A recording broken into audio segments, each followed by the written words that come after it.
the Leon Charney Report.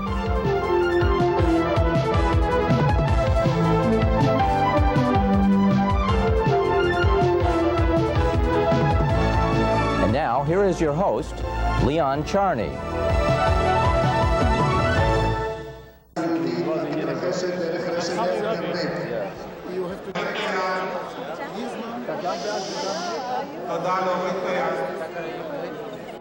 Yes, came to Israel. He hosted it. And I was waiting for you there. You're in my film now. אפשר לבקש הסבר להגיע לבמה, בבקשה. יועצת המשפטית. I'm looking forward to see you in Metula. Got it. We bring you there. Okay. Cameras.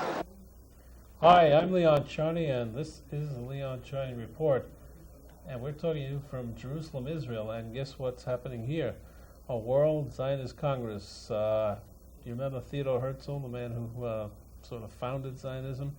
Although Asa Weitzman, the president of Israel, will dispute that. He says Zionism really came before Herzl. We have a scholar here on Zionism, a delegate to the convention, a Likud delegate to the convention. He's from Canada.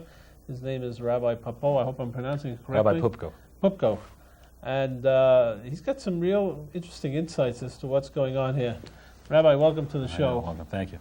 Montreal, Canada. Yeah. To Israel, Jerusalem. You feel very Zionistic today? Well, it's hard, not to feel as a proud Zionist being in Jerusalem, but after sitting through a couple of days of the World Zionist Congress, I guess I'm suffering from a little Zionist fatigue.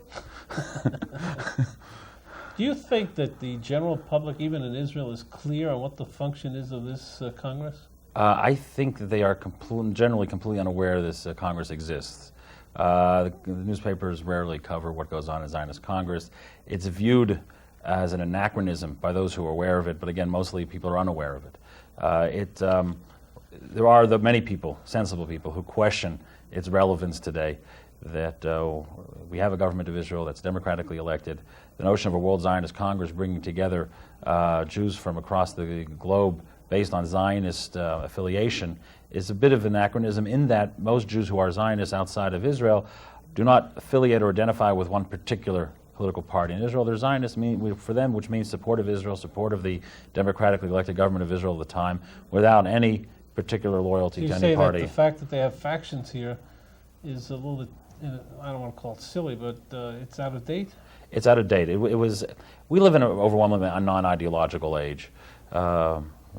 Before World War II, what ideology you were defined your existence. You chose a body of ideas that sought to answer all the big questions.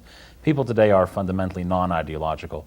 If they're Zionist, it means general support for Israel, financial and rhetorical and political, but it doesn't translate into a particular stream of Jabotinsky, of Acharam, or labor Zionism. It doesn't translate into that kind of specific ideology.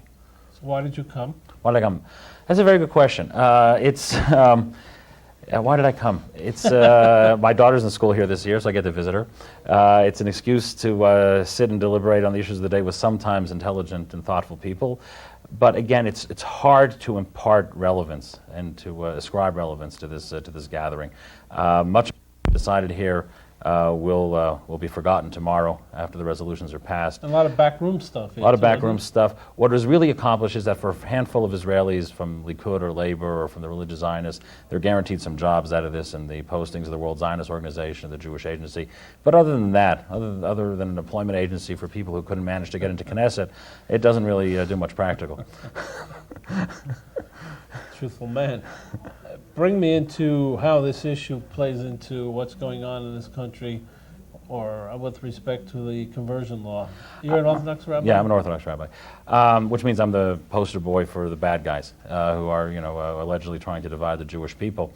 Ironically, the majority of the delegation of Americans who've come here come from the Reform and Conservative movement, who've come here with near exclusive focus on the issue of pluralism, an issue, by the way, that most Israelis are completely unaware of. That Israelis do not struggle whether they're going to identify with the Orthodox Conservative Reform movement. This country is either Orthodox or traditional, meaning the synagogue they don't go to is Orthodox, or there's a minority here, about 20%, which is avowedly secular. But Reform and Conservative is viewed as an artificial implant from the from the States. There's synagogues that they do have in this country, the handful that they do have are ghettos of American immigrants. And they have yet, after 20 years of investing millions of dollars here, yet to attract the native Israeli to conservative or Reform Judaism. So then we have a funny situation.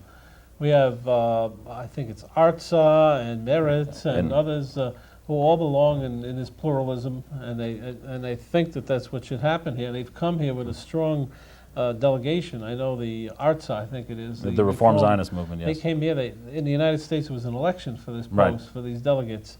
What did they accomplish? What happened for them here? Well, as we speak, there's a vote going on in the plenum assembly on a resolution. They're trying to cobble together some kind of compromise that will be voted on with near unanimity. What have they accomplished? If they believe that a resolution passed by this body has a significant impact on the political life of Israel, then they really are not really up to date on the political realities of Israel. What will happen in the issue of pluralism will be a function of coalition politics in Israel, of what the religious parties will tell the prime minister, how far the prime minister can go in granting certain rights to the conservative reform movement to mollify a diaspora jury. On the other hand, he has to mollify as well the religious parties, which have 23 seats of his coalition. So he's caught between those two bodies. And ultimately, the prime minister's viability in this country depends more on his coalition than it does on diaspora jury. So these guys had a nice trip to Israel. They increased tourism. Yes, that's for sure. And ladies, by the way, both Yeah. sides. But you don't think anything constructive can really come out of it. Would it be fair to say that it shows the Israeli public, or under your scenario, it doesn't even show the Israeli public because they don't care, but the Israeli political body, that Arza could get so many votes in the United States? That's a very telling point, and that I think is really one of the crucial lessons that comes out of this week, is the growing chasm, cultural and religious, that exists between the Jews of Israel and many Jews in North America. There is a great cultural divide on religious issues, on issues like pluralism, issues like the conversion law. There's a growing chasm, and I hope it does not translate into a distancing of diaspora Jewry from Israel. But with disappointment, many Jews in America feel disappointed with Bibi's conduct of the peace process, which I believe emboldens them on the issue of pluralism. And if there is this growing divide, and if we're going to separate into two separate communities, I believe that's potentially tragic for the Jewish people. Somehow we need to maintain our unity in the face of our differences, which is something we have yet to learn how to do. How do you personally feel about the conversion law? How do I personally feel? I believe that this is one issue, and probably the only issue, where the state of Israel can learn from the United States of America. I believe we need separation. And what disappoints me personally about the Reform and Conservative is that instead of asking for no recognition for any movements, religious movements in Israel, they're asking for equal recognition with the Orthodox, and they should be demanding separation. So that's interesting. You say you prefer Israel to be pluralistic in a sense, but not governmentally imposed pluralism or supported pluralism. Religion should be privatized. Bibi's spoken about privatizing business. They should privatize religion. They should allow people to choose freely with how to associate. And once that happens, I think you'll have a healthier political situation in Israel and a healthier religious life in Israel. Do you have any problems personally commiserating or talking with Reform and Orthodox people? The Reform and rabbis? Conservative, I have no difficulty. There are issues of common concern with which we need to work together. The differences are known. We're adults. We all know that we stand for different ideas. Those ideas are important to us, that we have passionately devoted our lives to them, but there are still issues upon which we can work together, on Zionism, on issues of Jewish education, sure. What's a Jew? What is a Jew? What is a Jew? That's a very good question. I'm an Orthodox rabbi. I still use the criteria of my grandmother's grandmother, which is either you're born of Jewish mother or you convert according to Jewish law to Judaism. Those are the two ways that you're Jewish, a Jew by choice or Jew by birth. Unfortunately, something that has divided the Jewish people has been this very question. Since the Reform movement adopted a new criteria some 2 decades ago, affirming patrilineal descent, we have been divided. And it's ironic to many Orthodox Jews that it's Orthodoxy that gets all the blame for allegedly causing division. We've done nothing to change Jewish practices or Jewish ritual. When those who have changed ritual and changed the basic definitions of Jewish identity are praised for their platitudes of pluralism and unity, when in practice they are the ones who have divided us. When you convert people, and I'm sure you do, is it as strenuous as the Israeli government, not the Israeli government, the rabbinate in Israel? In Montreal, the the organized rabbinic body, Orthodox rabbinic body of Montreal, certainly does do conversions. Our standards are basically the standards of the Rabbinical Council of America, which are almost universally accepted in North America. I'm not sure how they differ from the Israeli criteria. They are relatively strict, yet we try to be as welcoming as possible within the confines of Jewish law. Do you think the rabbin in Israel is too political, too politicized? Absolutely. They have been tarnished by their association and entanglement in politics. The religious parties are not a source of pride to most religious Jews. They conduct themselves generally as a lobby for funding for their own institutions, and not as a voice of ethics or morality. They are a source of disappointment to many thoughtful religious Jews, and they would probably gain enormously. The posture of religion in general would gain enormously in Israel if there were to be separation. The religious parties, the religious rabbis, are harmed by entanglement in politics. Should there be such a thing as a chief rabbi? That's a good question. There are different kinds of analogies, parallels one can think of in the Western world about religion and state. In America, you have the strongest separation. In Canada, there's less so. In Europe, even less so. England, for instance, does have something called the Church of England, an official established, which is legally meaningless, but for ceremonial purposes. We all know the history of that one, right? So it's hard to draw a parallel. But what first and foremost I believe is that in terms of separation, what we need to have happen is defunding. That means the religious institutions and rabbis and synagogues should be privatized. They should be supported by their communities and not by not by the government's budget. I believe, on the other hand, that the holidays of the Jewish people should be the holidays of the State of Israel. On the other hand, I also believe that the laws of kashrut should be used in the army in order to maintain a unified army corps. But again, I don't believe we need an officially government-sanctioned chief rabbinate to let the rabbis themselves decide who is their chief. I don't believe we need government funding and a host of other issues. It's a complicated issue, but it affects the law of return. It affects many things. Rabbi, I saw you in the Likud convention, and the first night there were fisticuffs, brawls. Did you feel that these were your Jewish brethren? I don't feel anyone who engages in violence is my brother or sister. It's hard to feel commonality with those who engage in violence. I'm happy that it was a minority, but a very telling minority nonetheless, and it was a source of great pain and anguish to the majority of people who witnessed that ugly, ugly spectacle. Are you disturbed by the force of ego, which is a human trait, which pushes a lot of these people to move in certain directions on the banner of something else? You understand me? Sure. One of the beauties of Likud, one of the nice things about Likud in the times of Menachem Begin was that it was an overwhelmingly ideological movement. That one talked to Menachem Begin or Yitzhak Shamir. One understood one was talking to somebody whose own personal career was a distant second to the needs of the Jewish people and the needs of the State of Israel, and that their ego and their own career and their own success was completely secondary to their ideas and to their commitments. One certainly feels today a greater cynicism about our leaders than one felt previously. Talking about leaders, about 6-8 weeks ago I had dinner with Brian Mulroney. Oh yeah. And it was exactly the same time when the Mossad was alleged to have used some forged Canadian passports. Canadian passports, yes. I thought that he was the ambassador to Israel. I've never seen such Brian a Mulroney was and is a great friend of Israel. When he was Prime Minister of Canada for 2 terms, he went out of his way to defend Israel in international forums and inside Canada. He was a great friend of Israel, and unfortunately, the present government of Canada is less supportive and was very critical of Israel with the Mashal affair and the use of, or as they claim, misuse of Canadian passports. I say I'm a citizen. I hold citizenship in the States and in Canada, and as a Canadian, I was kind of proud. You pay taxes in both places. Well, I pay in Canada, I get exempt in the States, but I hope the IRS is not listening. As a Canadian, I was kind of proud that finally someone had put some good use to Canadian passports by at least attempting to use them in the effort against international terror. But most Canadians did not exactly see it that way. Well, anyway, you've been very useful, your government. Because that Bill Clinton is not exactly in love with Bibi Netanyahu. There seemed to be a strained relationship. It's very strained. I've heard that the new ambassador to Israel has confirmed that to the various authorities here.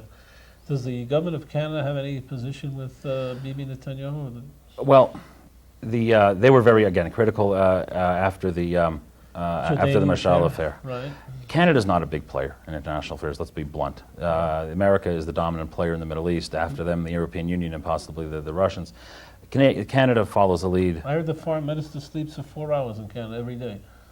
As a nap, you mean? Right. In addition to sleeping at night, yes, I'm sure that's the case. The present foreign minister, actually, is a man named Lord Axworthy, who, during the Gulf War, went to visit Saddam Hussein and tried to really coddle this dictator and terrorist. They tried sometimes to maintain an independent posture by tweaking the nose of the Americans and making some space between themselves and the Americans. And sometimes gratuitously, and they try to sometimes ape the more left-wing governments of Europe, but they're not major players, and whether they say good or ill of Israel is ultimately not that relevant. It's the major player today, and we live in a one superpower world, is the United States of America. In your opinion, who are the three foremost Jewish scholars in the world today? Before Rabbi Soloveitchik died, would you agree that he might have been one? He was certainly, yes. Today, who are really the scholars? That's a very painful question, because many. I don't mean to inflict pain. No, it is a pain. Enough sitting in the plenum today. It's true. It's a painful question because there are many who believe. I mean, I was raised at a time when we were still led by great giants who were of European background, who provided the link between our generation and the previous generation of real scholars and those who had a hand and a sophistication that is so rare today. And unfortunately, there are those in the Orthodox world especially who will privately claim that we live in an orphaned generation without the stellar scholars of the past. And it's hard to name. It really is hard to name. It's hard to name those who are universally recognized. Where did you graduate? What school? I went to yeshiva here in Israel, the Mir Yeshiva in Israel, and I attended yeshiva Beth Joseph in Brooklyn. And your English education? My English education, I studied in New York and I studied in Pittsburgh, where I'm from originally. We'll come back for another 5 minutes with Rabbi Poupko. I know he wants to get back to the plenum. He's anxious to be back there. And you know what he knows a lot about? You won't believe this, football. We'll be right back. We're back. We're speaking with Rabbi Poupko of Canada, who's a delegate to the Likud Convention, the World Zionist Congress. He's a pleasure to talk to. He's giving you the real truth, and he's got a lot of wit to him. I suspect that if he wanted to, he could have been a comic. You know Jackie Mason? Yeah. He started from the rabbinate to comedy. If you can't make it in the rabbinate, you become a comedian. That's what happens. Why are you so interested in football, by the way? I was raised I was a kid in Pittsburgh in the 70s, and it was a rule. It was just a law. If you weren't a Steeler fan, you had to leave town. So that was it. I grew up with Joe Green and Ellen and Terry Bradshaw. Do you remember the opening ceremony when they brought this woman from Kazakhstan to meet her child? Yeah. You think that was touching, or you think it was a little gruff? I thought both things. All right, let me explain that to the audience. There were 3 or 4 boys from Kazakhstan who had emigrated to Israel and were in the VIP section. And as a surprise to one of the boys, they brought the parent right from a plane. She had just arrived, and they united them on a stage in front of 3,000 people. One could look at it as a tearjerker and very emotional and see what the Jewish Agency does. The other one could say the shock was so great, and it's just, in a sense, a showcase. Or cheap manipulation, or exploiting people. Right. And there's a thin line. I think they may have crossed it. I'm pretty certain they crossed it. But I need to tell you one thing. When the big immigration from the Soviet Union started, late '89 and in the early '90s, I had the privilege of being here for about 6 or 7 times during the first 18 months. And each time I was here, I had I used the word very carefully, privilege of meeting a plane of Russian immigrants. I would easily say that next to the birth of my children was the most emotional thing I've ever experienced. We have it on film many times. To me, it's a mind-blowing experience. And as many times as I went, it got more and more emotional. Because I saw in that, the realization of everything, that previous generations hoped and prayed for. And I had been in the Soviet Union in the age of communism and was there, teaching refuseniks underground, and then to see all this stuff happen very few people thought the Soviet Union would ever collapse. Very few. I can confirm what you said, Rabbi, because in the plenum, one of the most, fascinating experience for me was that I met one of the refuseniks that I saved in 1975. Yeah. And now he's a macher at the Jewish Agency. When I saw him in Minsk, he didn't have any clothes. He was bedrabbled. He was begrubbin, and now he's a macher. Yeah. And now he's talking like I saved you. No, wait a minute, you saved me. We also put our 2 cents in with Jimmy Carter to help Sharansky, who is now a minister of Industry and Trade. Industry and Trade, which just means he's a good chess player. And one of the things I wanted to ask you is, I've said this on my show many times, one of the people most influential in bringing Sharansky out, or most helpful, was a fellow named Robert Lipschitz. Robert Lipschitz is a very good Reform Jew, was counsel to President Carter. He worked with me, and we were a team at the White House. I submitted Sharansky's name to Lipschitz, who gave it to Carter. Carter called me on the phone, and when I went to see Bruno Kreisky, he said, "A blessing on your head," from Fiddler on the Roof. Lipschitz is not an Orthodox Jew, but he's a very Israeli-minded, nationalistic Jewish man. What happens to a man like him if they pass this conversion bill? That's the sad and troubling thing. Because the way the bill has been presented, not because the way the bill is, but because the way the bill has been presented in diaspora, a man like that could reasonably feel disenfranchised by the interpretation this legislation has been given by Reform and conservative leaders in the States. In fact, the legislation says nothing about anything that goes on in the diaspora. It speaks only about what goes on in Israel. It is, I believe, a gross embellishment to claim it's even a symbolic insult to anyone in the States. Unfortunately, it's been given that interpretation. That's the reality today. And that's why I hope that religious legislation becomes something that's part of yesterday in Israel and not something part of the present or the future. There shouldn't be religious legislation. We need separation. You know, the Knesset is a Jewish parliament. But even in a Jewish parliament, Arabs there too. That's for sure. But I don't want to see my Jewish Torah, my halacha debated in a parliament. It's too holy to be part of a parliamentary debate. It's a desecration in my mind for Torah law to be debated in a parliamentary forum. It should be out of the Knesset, it should be out of a parliamentary forum. It should be, as it is in the States, an issue dealt with by rabbis on their own, using their sometimes good judgment, sometimes flawed judgment, but it shouldn't be in the hands of politicians. All right, let me take you to another issue. Rabbi Norman Lamb, Dr. Lamb, is president of Yeshiva University. An Orthodox group about 2 weeks ago said some really defamatory things about him. That he should, you know what they were? Yeah, he called him an enemy of God. An enemy of God. Yes. I met him on the plane coming over here. He was a bit upset about it. Right. How do you relate to those people? I have to tell you, the man who said those words, Right. who was the dean of a rabbinical seminary in Philadelphia, it's shocking that anyone could use that terminology about a fellow Jew. Shocking. Especially when one considers that they have so much in common. They observe the same Sabbath. They observe the same dietary law. The books that they study inspire both of them, I'm sure, equally. And yet to have one criticize the other using ugly terminology that is nothing but primitive and crass and certainly un-rabbinic and un-Jewish and inhuman is shocking. And when you asked me before about the quality of Jewish scholarship today, I thought of him. I thought, you know, if that is the man that's respected by too many in the yeshiva world, that is why I can confidently and sadly refer to our generation as an orphan generation. If he is viewed as a scholar and a Torah leader, we're in trouble. Is he? Yes. If you know, and you may not, what causes such dynamics to happen? It's I don't know. I'm not sure. I'm not sure how useful it is. I'm sure you've asked the same question. Yeah, I've asked the question myself many times. I think it has to do with the sad truth that too often in the Orthodox community, one's own sense of religious self is based on your ability to negate others. That unless you've turned to someone else, and unless you've pointed the finger and says, you're not Jewish enough and you're not religious enough, somehow you feel your own religiosity is lacking. Too often in the Orthodox community, one's own sense of religious confidence is determined by how often one can point an accusatory finger at others, instead of thinking about what I can do positively rather than who I can negate. But that's horrible. It's horrible. Yes, it is.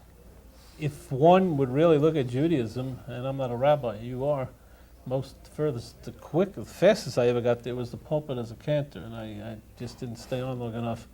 But would you not say that the two basic fundamental aspects of Judaism are humility and ethics? Yes.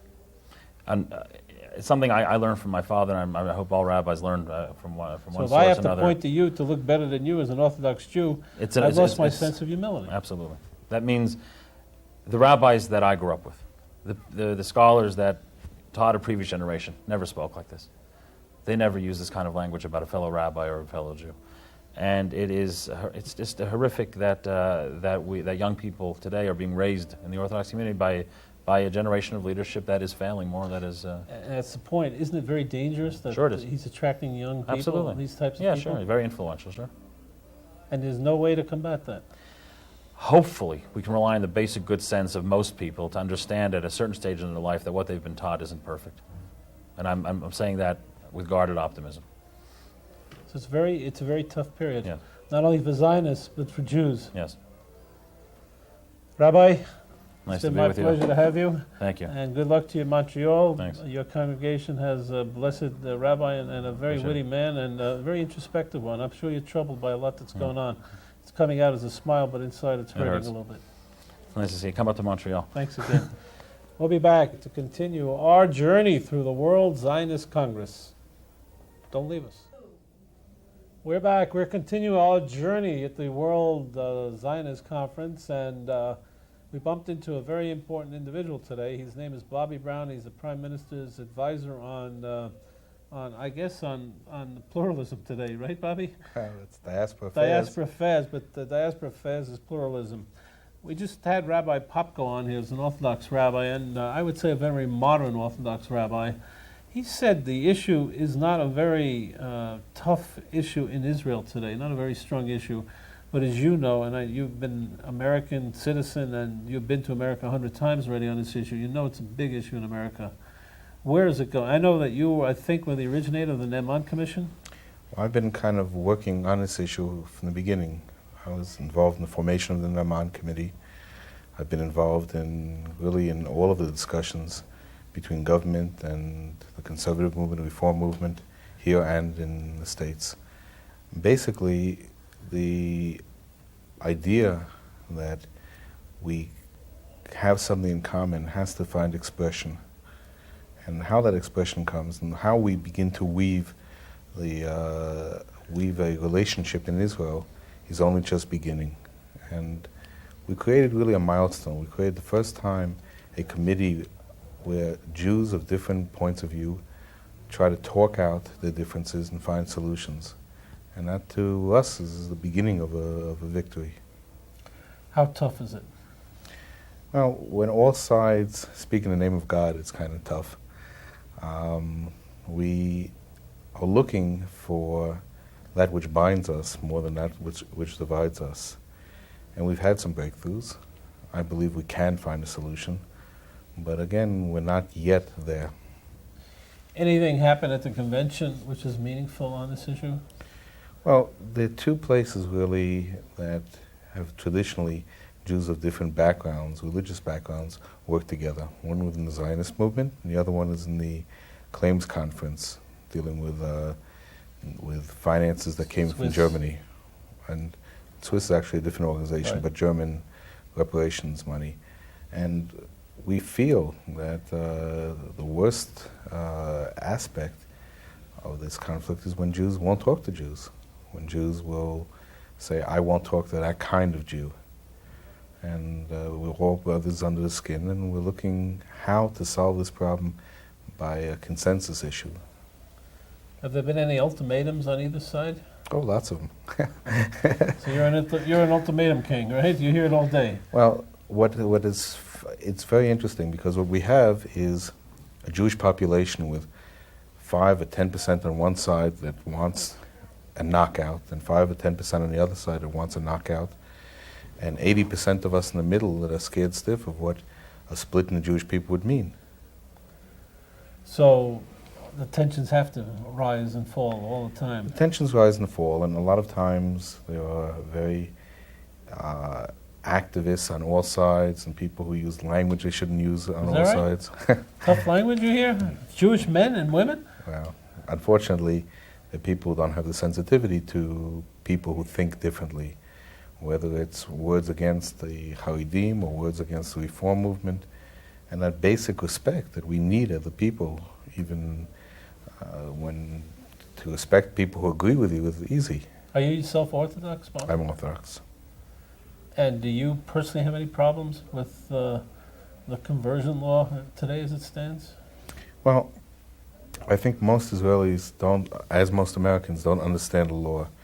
We're dealing with perception. And I think in Israel itself, whereas most Israelis probably don't know the difference between a conservative Jew and Zen Buddhism, there is now a realization that this law will cause a great rift in our people. And even though Yeah.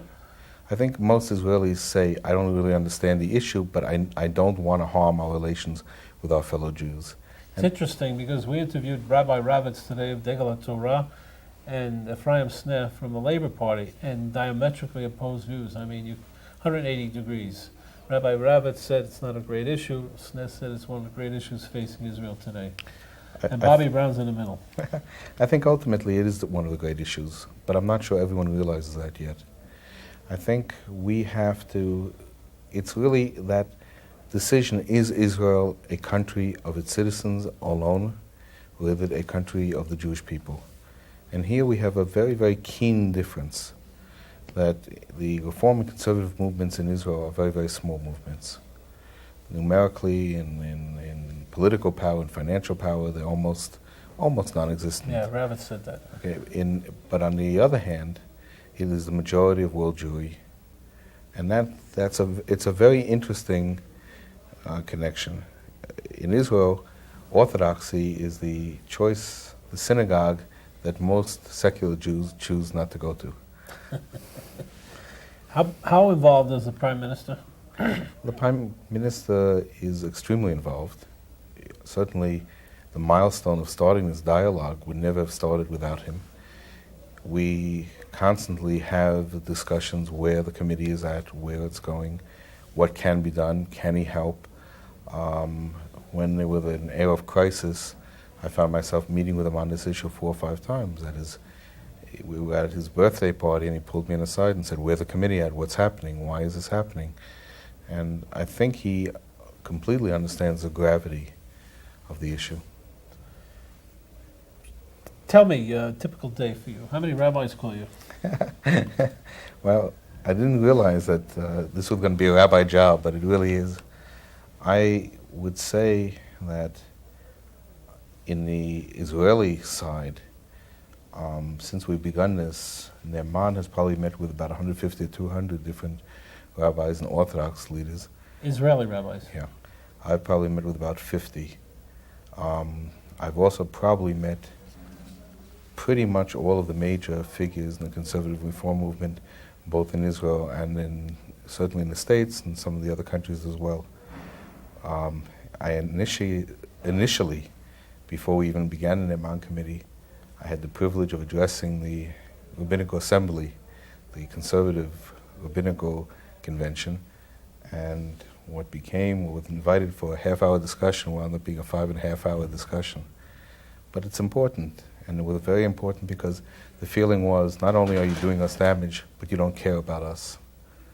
And I believe I was able to begin a feeling that, yes, we do care about you, that every Jew is a Jew, and every Jew is recognized by the Israeli government as a Jew. And although we may have slight differences in procedure, it doesn't mean we're questioning anyone's Judaism, God forbid. Do you have any feeling that the government could collapse on this issue? I think the potential is there. I don't think it will happen. I think the original agreement, the coalition agreement, called for legislation if the status quo were threatened by litigation. I think that for the health of the people of Israel... But they did litigate, didn't they? The reform and conservative? They went to court. They went to court, which started this process. And I think, to a large extent, they went to court because they felt there was no other door to knock on. No one else. But that's interesting. In the agreements of coalition, there was only a problem in the event there was litigation? There was the understanding in the coalition was if the status quo is threatened by litigation, there'd be legislation. Uh-huh. This was done by the Orthodox parties? Religious parties? That was done by the 23 members of Knesset representing Orthodox parties in the Knesset. And for the health of the Jewish people, these problems of theology and practice should not be settled, not in the courts by secular judges, not in the Knesset by non-religious, by non-Jewish members of Knesset. It has to be decided by dialogue. And although in the beginning I don't think many people believed it, I did. And today it's become really the hope of the Jewish people that the Neman Committee will find a way of coming up with an agreement that all parties can live with. How many people are on the committee? Serving as full members, 7. Can you name them? Sure. The Yaakov Neman is the finance minister, Orthodox Jew, modern Orthodox Jew.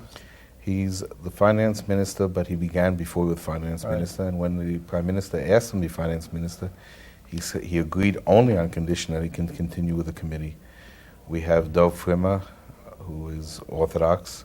We have Ariel Weiss, who is Orthodox. We have Rabbi Simcha Meron, who is Orthodox. Rabbi Nachum Rabinowitz, who is Orthodox. We have Rabbi Reuven Hammer, who represents the conservative movement, and Rabbi Uri Regev, who represents the reform movement. And when they sit together, they have good dialogue? First of all of the discussions have been one of respect and one of the language used, the way one addresses the other have been a pleasure and an example that can be used anywhere. There certainly are divisions in the way people think. Obviously. How often do they meet? Well, the first 2 months we met every single day. Okay? Even after Yaakov Neman became Minister of Finance, we continued to meet every single day. Eventually we met usually about twice a week. We've had about 60 meetings, including people giving testimony, incredible testimony on all sides. And we've been trying to hammer out an understanding. And when I see people like Rav Reuben Hammer, representing the conservative movement, and Rav Nachum Rabinowitz, who is the head of a Hesder Yeshiva in Ma'ale Adumim, sitting together, talking, looking for the wording that they can both agree on, it's almost as if the Mashiach is on his way. He might be, but I'll bet you another thing. You had no gray hair before this commission started. I'm scared by the time it finishes off, no hair. No, it's been hard. It's been hard. Is there a deadline, by the way? Well, there have been a few deadlines, okay? Jewish deadlines. In fact, what we have here is a 150-year-old argument that we're trying to solve in a very short time. And often, the time limit is almost a gun to our head that we have to finish. And some of the time limits have not been logical. There was the feeling you have to finish by the high holidays. We have to finish by the Dallas Reform Convention or by the GA. At the moment, the deadline we hope to finish at, and in fact the chairman, Neman, says he will not ask for any additional time, is January 31st. Really? You heard it. January 31st, the deadline of the Neman Commission to come to a consensus for Jews of the world, whether pluralism can exist in this state or not. We don't know, but we're going to cut for a break, and we'll come right back for our finishing moments with Bobby Brown. He's Jewish. Don't worry about the last name. Yeah. Leon Charney here at the World Zionist Congress in Jerusalem, Israel, and we've talked to a lot of gentlemen today, Rabbi Ravitz, Ephraim Sneb, Bobby Brown, Rabbi Poupko. Let me tell you something about deadlines in this country, and they're very crucial. December 31st, if there is no budget in this country, the government has a bit of a problem. The Prime Minister, directly elected, gets 3 months to try and carve out another budget. If he doesn't carve out another budget, possibly new elections within a month. Bobby Brown here, who is a great advisor to the Prime Minister in Diaspora Affairs, but today that's called Minister of Pluralism, I think, or Vice Minister of Pluralism, says that January 31st is the deadline to finish this issue, which is about 2,000 years old and 150 years. You think, Bobby, that there'll come a time in this country where there'll be a woman rabbi who will be able to... Well, I think what we're trying to begin to do here is separate issues that concern us all and issues that concern the individual, which is a big step forward. How someone prays to the Lord above is a private matter. It's a matter of conscience and a matter of belief. And although I may not agree with your method of prayer, it doesn't affect me. It's your right. There are certain things that we have that you can do that affect me, or I can do that affect you. True. And one of them, for instance, is conversion, where we'd not like to see a situation where my children couldn't marry your children. And for that reason, we have to find a way of agreement, a way of doing things together. All right, now I'm really going to put this all together for you, and I'm not an unpaid advisor to the Prime Minister. Something that may save... I'm an underpaid... I'm sure you are. Something that may save you or not save you, and I don't mean you, I mean your commission, is assimilation in America. How does that tie into the pluralism issue? Well, I think the main aspect we have to concentrate on is Jewish education. And I think a lot of the discussion has taken our efforts away from what is most important. We're losing Jews because they don't know what being Jewish is, not being Jewish conservative, reform, orthodox, or any other way. And the way to fight that is by giving every kid by right a Jewish education. Okay, so you're saying the United States, if they wanted to defeat assimilation, by the way, a lot of the Jewish leaders all have assimilated wives. I once did a study of it. I'm not critical, by the way. I did a study of the hierarchy of a lot of relationships. A lot of them had non-Jewish wives. I'm not sure they converted Rabbi Lau either, you know? Mm-hmm. But I'm saying that for a point. They were confirmed, fervent people who cared about Judaism in Israel. They cared about Israel. No matter what they were, they cared about this feeling towards Israel. It's hard for me to express, but obviously you don't want to push those people away from you because they're very important people, not. and you know who I mean. We're not going to name them. On the other hand, you have, like you said, the 15% of the strong, let's say right wing, who say, well, we don't care. I mean, if you have to let them go, you have to let them go. For many people in the diaspora, there are two strings that tie them to Jewish people. One is their synagogue and their Jewish commitment, local Jewish commitment, and the second is Israel. This terrible conflict, which is a not needed conflict, unfortunately threatens both. And the last thing we want to do is lose one Jew, not a group of Jews, one Jew, to a feeling of disenchantment or feeling that he's not wanted. Every Jew is wanted. Every Jew has his place here. The Reform movement has their place in Israel. The conservative movement has their place in Israel. The Orthodox movement has their place in Israel. We have to find a modus operandi that they can work together in peace and harmony. You're living in a land of prophets and miracles and a couple of messiahs, and we're taping this on Christmas Day, and a lot of things happen in this country on Christmas Day. If you meet the January 31st deadline, I think, and in a peaceful, accommodating way, I think you should be given a raise. You should be, I think, elevated to sainthood if there is such a thing in Judaism, but there's not. And it'd be terrific for everybody if that could be accomplished. Well, I think that when we started this, people couldn't believe we'd ever succeed in finding credible Orthodox Jews who would sit with credible conservative reform. And people, once we did, people were shocked. Afterwards, people said, okay, so you found a bunch of guys to sit together, but they're never going to come up to a conclusion. We already have the outlines of that conclusion. We have to put the finishing touches on. If we can... Do you have a stenographer who takes notes in the meetings? Yeah. It's going to be an interesting book. We have one unnamed observer there who has decided already to do his doctorate on this process. I think it's a fascinating book. I mean, it's like, I'm sure it's a Talmudic discussion day in and day out. It's first of all, it's been a learning experience for me as none other I've ever had. You're very privileged. You ought to take a pay cut. Let's not get too excited. Anyway, I agree with you, but even if we come up on our December 31st deadline, which is on the conversion issue, already, January 31st. I'm sorry, January 31st. The budget is December. Right. Boy, you could have my job. I might take it. We still have on the plate of the committee already other issues like worship at the Kotel, like what we call religious councils in Israel, like the whole issue of marriage in Israel and how to involve the conservative reform movement more in the issue of marriage. And I think that even if we solve the initial problems, this commission, God willing, will become the vehicle, will become a gold standard on how Jews can solve problems. You're saying this may develop into a standing commission? I think I don't know about standing, but I think it's going to be around for a long while. Tell me, before you leave, the chief rabbis, Lau and the Sephardic rabbi, what's their feeling about this commission? Well, I can honestly say that before we started the commission and at various stages within the commission, we've been in touch with the chief rabbis as well as most of the other religious leaders on all fronts.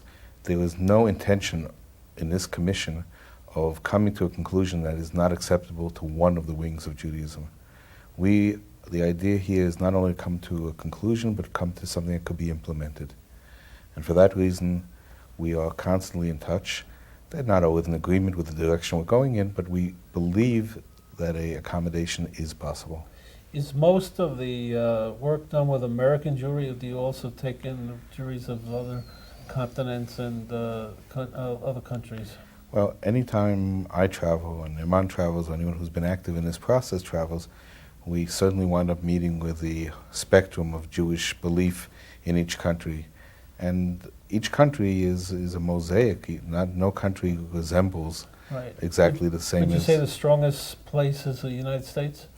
The emotions are strongest in the United States. How about London, England and France?